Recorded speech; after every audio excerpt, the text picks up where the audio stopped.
Hello students, my name is Sushant Shelar, lecturer in Computer Engineering Department, SPM Polytechnic Kumte. In previous practical, we had seen about line drawing algorithm, DD algorithm, okay, digital differential analyzer algorithm. In today's practical, we're going to see Bresenham's line drawing algorithm. There were some drawbacks of DD algorithm, like it was time consuming algorithm because it was performing some fractional operations, rounding of operations. But this Bresenham's line drawing algorithm is based on whole integer numbers. Okay, there will not be any fractional calculation in this algorithm, so this algorithm is quite faster than DD algorithm. Last प्रॅक्टिकलला आपण DD algorithm बघितलेला आहे. या प्रॅक्टिकलला आपण ब्रेझेनहॅम्स line drawing algorithm बघणार आहे. DD अल्गोरिदममध्ये काही ड्रॉबॅक्स होते जे ब्रेझेनहॅम्स लाईन ड्रॉइंग अल्गोरिदममध्ये ओव्हरकम झालेले आहेत. ओके, आता आपण प्रोग्राम बघूयात. ब्रेझेनहॅम्स लाईन ड्रॉइंग अल्गोरिदमच आपण इथं इम्प्लिमेंट केलेलं आहे. ओके, पहिल्या ज्या हेडर फाईल्स ज्या लागतात आपल्याला ग्राफिक्ससाठी त्या आपण इन्क्लूड करून घेतलेल्या आहेत. जसं की standard input output dot h आहे, console input output dot h आहे, ओके, ग्राफिक्स डॉट एच आणि डॉस डॉट एच या हेडर फाईल्स आहेत. ओके, मेन फंक्शन आहे इथं. राईट, इंटिजर डिक्लेरेशन केलेलं आहे, आय व्हेरिएबल घेतलेलं आहे, G D is equal to detect आणि जी एम हे व्हेरिएबल्स घेतलेले आहेत. त्याच्यानंतर हे माहिती आहे तुम्हाला कशासाठी घेतलेलं आहे आपण जी डी आणि जी एम. आपल्याला इथं इनिट ग्राफ फंक्शनमध्ये लागतात पास करायला. ओके, ड्रायव्हर पाथ देण्यासाठी.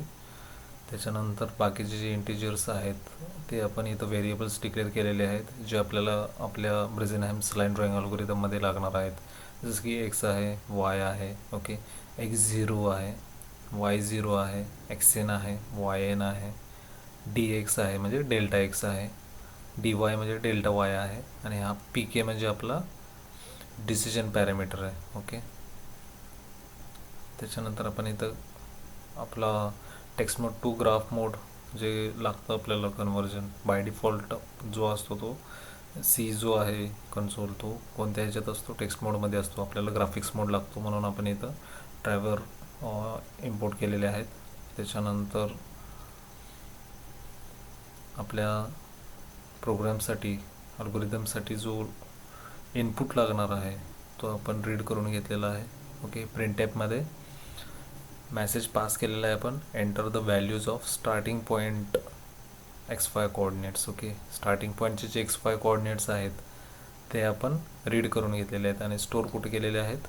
ओके, x0 आणि y0 याच्यामध्ये आपण काय केलेलं आहे, स्टार्टिंग पॉईंटचे तुमचे XY कोऑर्डिनेट जे आहेत ते स्टोअर केलेले आहेत. ओके, त्याच्यानंतर enter the values of ending point XY coordinates.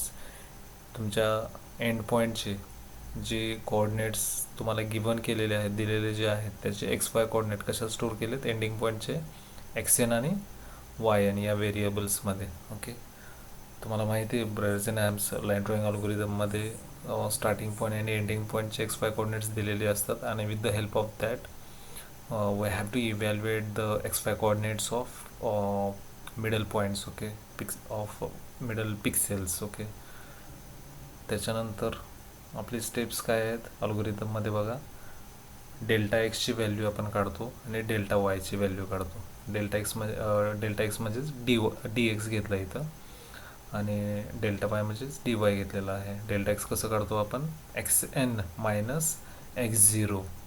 तसंच डेल्टा वाय कसं काढतो, yn मायनस y0. ओके, त्याच्यानंतर स्टार्टिंग पॉईंटचे XY कोऑर्डिनेट जे आहेत त्याला आपण करंट XY कोऑर्डिनेट्स घेतलेले आहेत आणि त्याला एक्स आणि वायला या दोन्ही व्हॅल्यू असाइन केलेल्या आहेत. Okay, current XY plotting points आपले. त्याच्यानंतर इनिशियल डिसिजन पॅरामीटर जो आहे PK तो घेतलेला आहे. ओके, काय आहे तो initial decision parameter, PK is equal to 2 into delta Y minus delta X. हा डिसिजन पॅरामीटरचा फॉर्म्युला तुम्हाला माहिती आहे. ओके, त्याच्यानंतर आपण काय केलेलं आहे, फॉर लूप घेतलेला आहे. आता याच्यामध्ये दोन केसेस आहेत. Okay, according to algorithm, for I is equal to 0, I less than or equal to dx I plus plus. आपल्याला स्टेप्स किती करायचे आहेत, ओके, डेल्टा एक्स.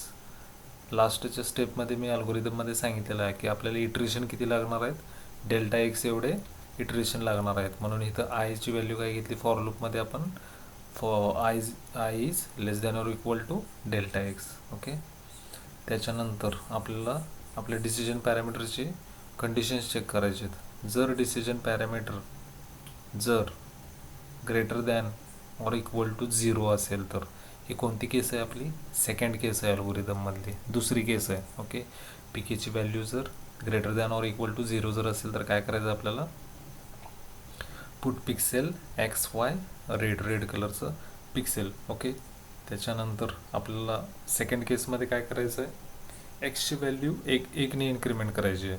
ओके, तसंच वायची व्हॅल्यू एकने इन्क्रीमेंट करायची आहे, बरोबर आहे. आणि डिसिजन पॅरामीटर जो आहे तो कसा करायचा आहे, next decision parameter is equal to काय आहे, current decision parameter plus 2 into delta Y minus 2 into delta x. ही आपल्या नेक्स्ट डिसिजन पॅरामीटरची व्हॅल्यू आहे according to second case. Okay, if your decision parameter is greater than or equal to 0, ही आपली second केस झाली. Okay, एल्समध्ये पुढं काय आहे, तर ही झाली आपली पहिली केस. ओके, कोणती पहिली केस, जर डिसिजन पॅरामीटरची व्हॅल्यू जर लेस दॅन 0 जर असेल तर. ही वरची जी आहे ती greater than or equal to 0, ही सेकंड केस आहे आपल्या अल्गोरिदममधली.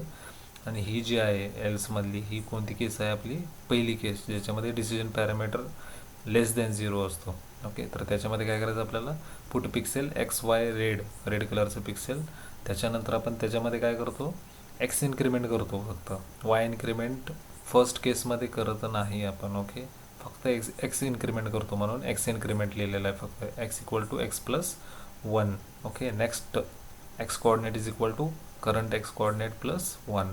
Okay, next decision parameter P K equal to current decision parameter plus 2 into delta y. Okay, according to case 1 हे डिसिजन पॅरामीटरचं फॉर्म्युला तुम्हाला माहिती आहे. आणि वायची जी व्हॅल्यू आहे ती तशीच ठेवणार आहे आपण. ओके, फर्स्ट केसमध्ये. त्याच्यानंतर हे डिले फंक्शन यूज केलेलं आहे आपण.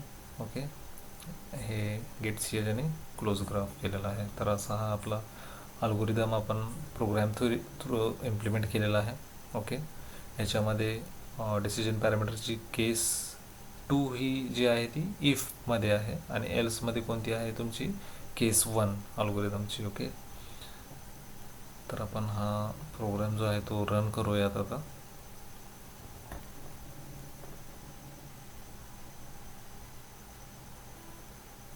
Okay, enter the values of starting point x Y coordinates. याच्यामध्ये समजा आपण स्टार्टिंग कोऑर्डिनेट्स एक्स जर घेतला 50, वाय घेतला 60, एंडिंग पॉईंटचे एक्स वाय कोऑर्डिनेट घेऊ 150 आणि 165. ओके,